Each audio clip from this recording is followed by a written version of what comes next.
अस्सलाम वालेकुम नाज़रीन, मां आहियां शुएब अली उमरानी ऐं तव्हां ॾिसी रहिया आहियो BR टाइम न्यूज़। सभ खां पहिरियां शामिल कंदासीं हीअ रिपोर्ट। PDM जो सरबराही इजलास सिंध हाउस इस्लामाबाद में थियो। पीपल्स पार्टी चेयरमैन बिलावल भुट्टो ज़रदारी सेनेट चूंडुनि में कामयाबीअ खां पोइ सेनेट चेयरमैन ते गॾियल उम्मीदवार बीहारण जी तजवीज़ ॾेई छॾी। बिलावल चयो त सेनेट चेयरमैन जी चूंड में हुकूमत खे शिकस्त ॾेई सघिजे थी। गॾियल उम्मीदवार हाणे हुक्मराननि खे ॿीहर बेनक़ाब कयो वञे। मरियम नवाज़ चयो आहे त PTI जे मेंबर्स खां ज़बरदस्ती एतमाद जो वोट वरितो वियो। मेंबर्स खे ॻोल्हड़ो सेफ हाउस रखियो वियो आहे।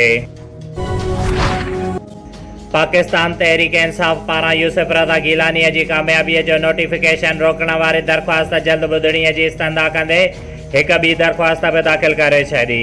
इलेक्शन कमीशन 11 मार्च ते केस ॿुधणीअ लाइ मुक़ररु कयो आहे।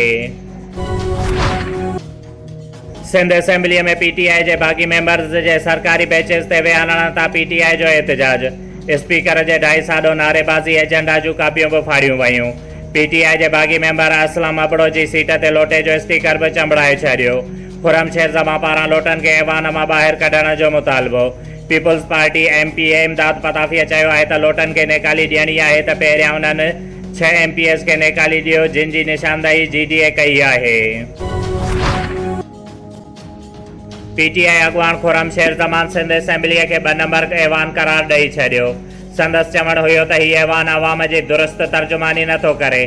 स्पीकर धुर बणियल आहे। असलम अबड़ो इमरान खान जे नाले ते वोट वठी मेंबर बणियो। इलेक्शन कमीशन खे लोअर क्रॉसिंग जो नोटिस वठणु घुर्जे। सिंध हुकूमत जे तर्जुमान मुर्तज़ा वहाब चयो आहे त असलम अबड़ो ज़मीर तहत वोट ॾिनो। मथस आर्टिकल 63 लागू नथो थिए। जिन हफ़ीज़ शेख ऐं GDA उम्मीदवारनि खे वोट न ॾिना उन्हनि ख़िलाफ़ कार्रवाई कहिड़ी थी। GDA अॻवान सदरदीन शाह राशिदीअ खे सेनेट चूंड में वोट न ॾियण वारे मामले तां GDA ऐं PTI में इख़्तिलाफ़ साम्हूं अची विया।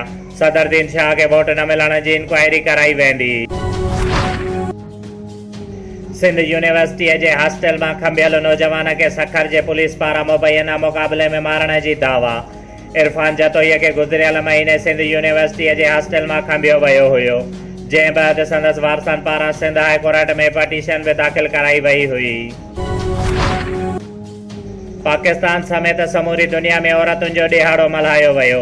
कराचीअ समेत समूरे सिंध में मुख़्तलिफ़ तंज़ीमुनि जूं रैलियूं। गढ़ी हसन सरकीअ मां अॻवा थियल नीगिरी फज़ीला सरकीअ जी अमर जदोजहद जी अलामत बणियल।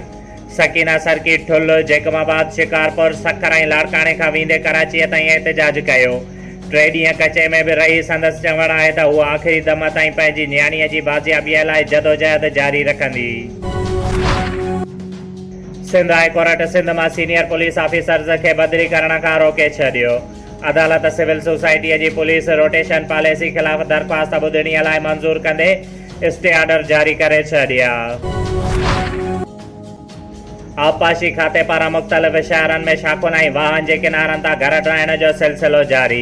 मियां साहब में अब्दुल शाह, मातलीअ में इमाम वाह, पीर वाह, फुलेली कैनाल ऐं मीरपुर बठोरो में कादिर दिनो शाह, गंज बहर ऐं अली बहर वाह जे कपरनि तां घरनि ऐं ॿियनि अदावतुनि खे ड्राहे पटु कयो वियो। SSP ऑफिस जाम शोरो जे क्लार्क अयाज़ समेजो जो हैदराबाद मां गलो कपियल लाशा आयो। कुझु वक़्तु अॻु बिरिया सिटीअ मां हथियारबंदनि मोटरसाइकिल फोर कई हुई, जेका बिरिया सिटी थाणे जे ASI सिकंदर हाजाणो ऐं संदसि टीम ड्रामाई अंदाज़ में मोटरसाइकिल हथ कई, जंहिं ते मोटरसाइकिल जे मालिक DSP खे हार पिणु पहिराया। दौलतपुर में कोरोना वैक्सीन जो आगाज़ कयो वियो आहे। सूबाई वज़ीर सिहत सिंध डॉक्टर अज़रा जी हिदायतुनि ते नवाबशाह खां पोइ ज़िले शहीद बेनज़ीराबाद जे इलाइक़े दौलतपुर जे ट्रामा सेंटर में कोरोना वायरस जी वैक्सीन जो आगाज़ कयो वियो आहे। नवाबशाह 3 ॾींहनि वारो शहीद बेनज़ीराबाद डिवीज़नल स्पोर्ट्स फेस्टिवल रांदियुनि जो शानदार मुक़ाबलनि खां पोइ पुॼाणीअ ते पहुतो, जंहिं सिलसिले में शानदार इख़्तितामी तक़रीब खे महिमान ख़ासि तौर ख़िताब कंदे डिवीज़नल कमिश्नर शहीद बेनज़ीराबाद सैयद मोहसन अली शाह चयो त डिवीज़न जे कॉलेज ऐं स्कूल जे हर ॿार खे निसाबी सरगर्मियुनि सां गॾु रांदियुनि जे गैर निसाबी सरगर्मियुनि जो बि मौक़ो फ़राहम कयो वञे ऐं हीउ ॿियो स्पोर्ट्स फेस्टिवल मुनक़िद कयो वियो आहे। शुएब अली उमरानीअ खे ॾींदा इजाज़त। वधीक ख़बरुनि ऐं अपडेट्स लाइ ॾिसंदा रहो BR टाइम न्यूज़।